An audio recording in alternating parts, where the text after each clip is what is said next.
Pemirsa, Hakim Sidang Kasus Pembunuhan Brigadir J meninjau langsung TKP pembunuhan Yosua hari ini. Apa yang ingin digali majelis hakim dan apa urgensinya?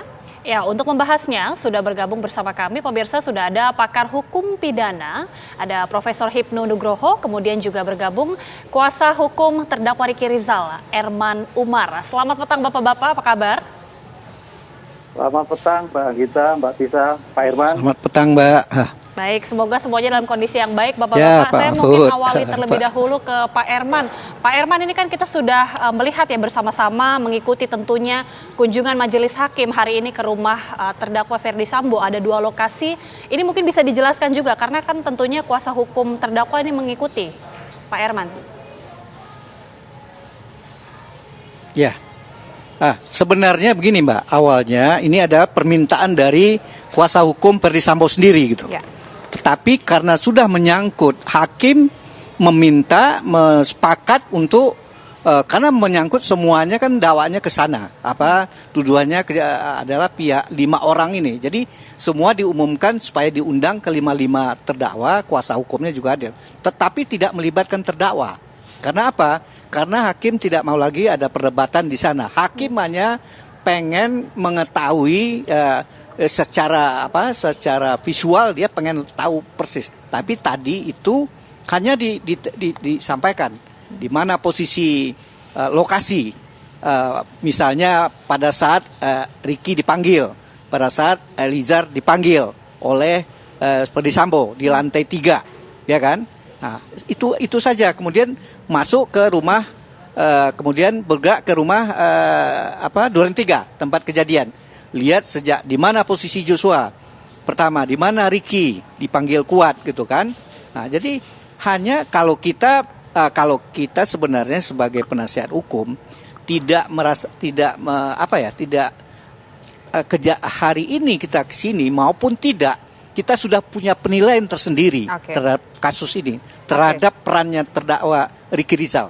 Jadi tidak ada, paling hakim aja pengen itu aja Mbak gitu. Ya, kalau kuasa hukum pasti sudah punya penilaian sendiri. Tapi kan di sini yang kita butuhkan adalah penilaian dari hakim. Kalau menurut Bapak, apakah dengan mengunjungi tempat ini, dengan meng-cross check dengan sejumlah data-data yang disampaikan oleh saksi sepanjang persidangan, ada poin tertentu yang bisa meringankan terdakwa Ricky Rizal? Kalau saya tetap berpatokan semuanya bagi saya meringankan bagi terdakwa, bagi terdakwa Ricky Rizal. Dengan apa? Apa contoh? Contoh, karena dia setelah disampaikan permintaan sesuatu yang akan dilakukan terhadap Joshua, dia sudah menolak. Yang dia kerjakan hanya dalam kondisi dia bingung, karena ada kalimat juga kan mau diklarifikasi, mau pengen tahu kejadian apa di Magelang. Richard adalah orang yang ada di Magelang. Oleh karena itu dia pada saat disuruh memanggil, apalagi dia masih menjadi anak buah, masih menjadi kuasa, tidak mungkin dia menghindar. Apalagi berdasarkan pasal 48 KUHP, dia secara terpaksa tidak bisa menolak permintaan itu. Dan permintaan itu kan bukan panggil Richard untuk menembak si Joshua, kan bukan itu. Panggil Joshua panggil Ricky Eliezer atau Richard ke atas. Sementara dia tidak mendengar pembicaraan Sambo dengan Richard di atas itu. Apa yang dilakukan, apa yang direncanakan, nggak tahu dia. Tahu-tahu nggak berapa, mungkin 15 menit, 20 menit, dia udah diajak oleh putri dari Saguling setelah melakukan PCR, melakukan yang diketahui selama ini dari luar kota, isolasi. Dia yang membawa mobil, itu tugas dia sehari-hari gitu. Ajudan dia sehari-hari menjaga rumah di Magelang. Nah, jadi dia sesuatu hal yang tidak melakukan sesuatu karena dia sudah menolak. Tidak ada yang dia bantu yang aktif sebagai tuduhan turut serta untuk menghilangkan nyawa saudara Joshua. Tidak ada upaya, tidak ada bantuan terhadap itu. Oleh karena itu saya tetap berpatokan tidak bisa. Oke. Kita ke Prof Hipnu sekarang. Prof, ini kan tadi juga sudah diungkapkan oleh Pak Erman bahwa memang kuasa hukum ini tidak akan bisa memberikan intervensi apa-apa, tapi mungkin bisa melihat lebih jauh lagi, Prof. Kunjungan dari hakim sejauh ini kan bukan bukan dalam rangka untuk mencari bukti, tapi juga untuk meluruskan apa fakta-fakta yang persidangan selama ini disampaikan oleh para saksi dan juga untuk melihat kenyataannya di TKP. Seperti apa sebenarnya yang bisa didapat di dalam kunjungan majelis hakim pada hari ini? Iya, Mbak Tisa, Pak Irman. Jadi kalau melihat suatu TKP, itu dalam konteks pidana itu jarang terjadi. Jarang terjadi. Yang biasa melihat suatu pemeriksaan setempat, itu adalah perkara-perkara perdata. Karena di dalam perkara perdata itu adalah mencari kebenaran formal. Di dalam kebenaran formal itu perlu ada suatu bukti konkret. Dan itu, sehingga antara penggugat dan tergugat, lihat cek yang disengketakan seperti apa. Nah, sekarang kita di dalam perkara pidana mencari kebenaran material. Pertanyaannya, apakah suatu yang salah dalam melihat suatu tempat TKP? Tidak. Tidak. Karena ini dalam konteks mencari kebenaran material. Cuman memang ini kelihatannya tampaknya untuk menambah suatu keyakinan. Untuk menambah suatu pemahaman dari data yang sudah disampaikan oleh penuntut umum. Karena apa? Sebetulnya data, fakta dalam surat dakwaan itu sudah jelas, gamblang dituangkan dalam surat dakwaan.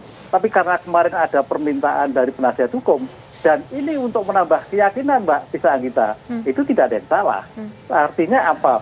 Ketika pemeriksaan besok terakhir terhadap terdakwa, ada suatu keyakinan yang mantap, hakim yang selama ini hanya melihat dalam suatu skema, melihat dalam suatu keterangan, melihat dalam suatu kondisi TKP yang sebenarnya.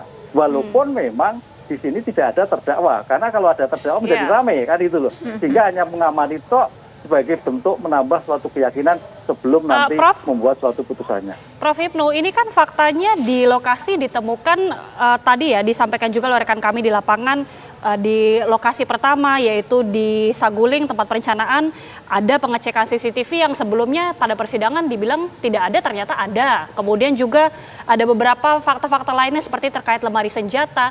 Apakah kemudian temuan di TKP ini nantinya akan mempengaruhi keputusan hakim, Prof? Iya, mempengaruhi di sini ada menambah keyakinan. Apakah betul yang disampaikan tadi? Misalkan senjata ternyata di lemari kosong. Pertanyaannya kemarin jadikan perdebatan atau tidak?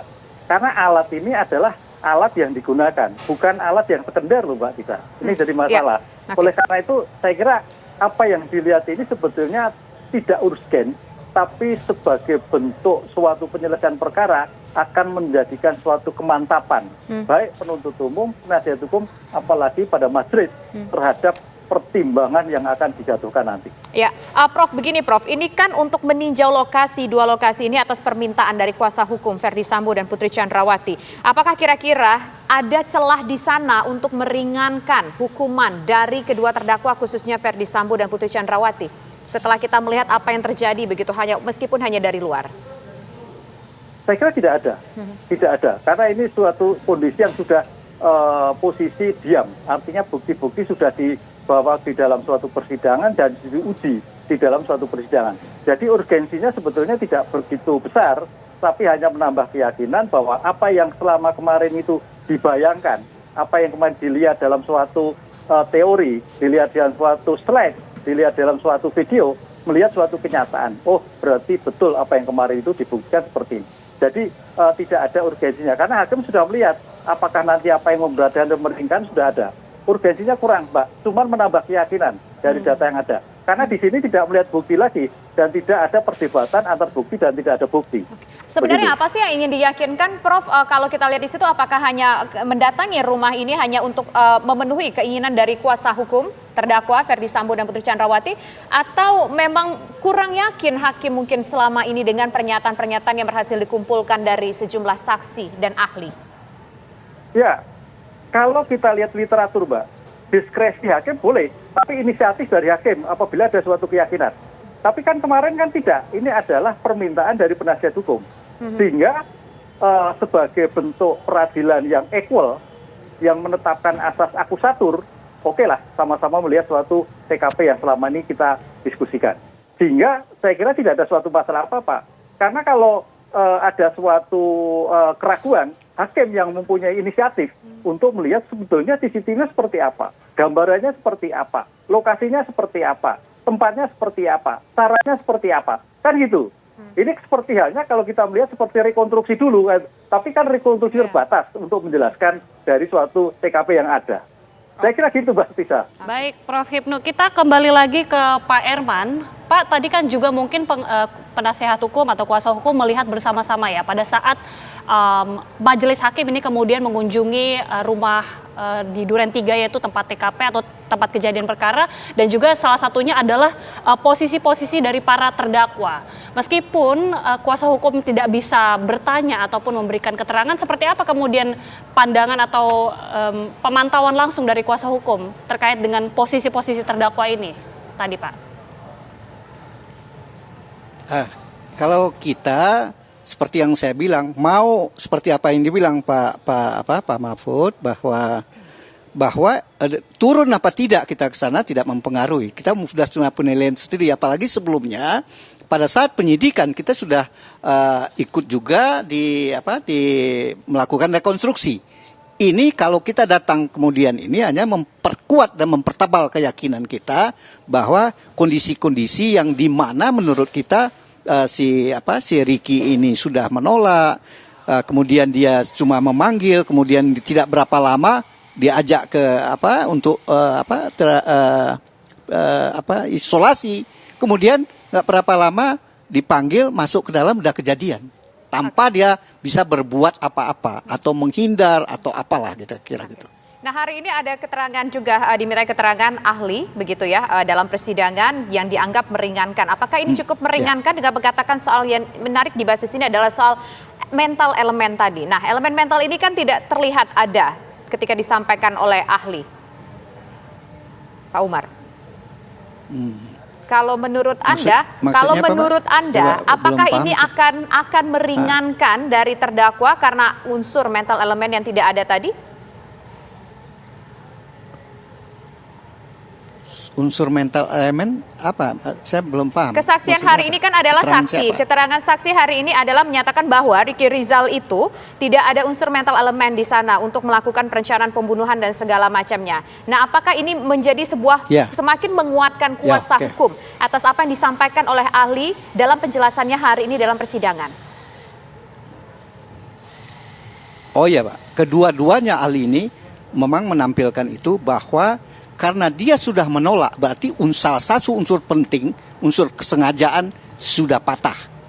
Yang kedua, adakah dia melakukan suatu perbuatan yang dia juga harus menginginkan atau melakukan, membantu atau bersama-sama menghilangkan nyawa Joshua.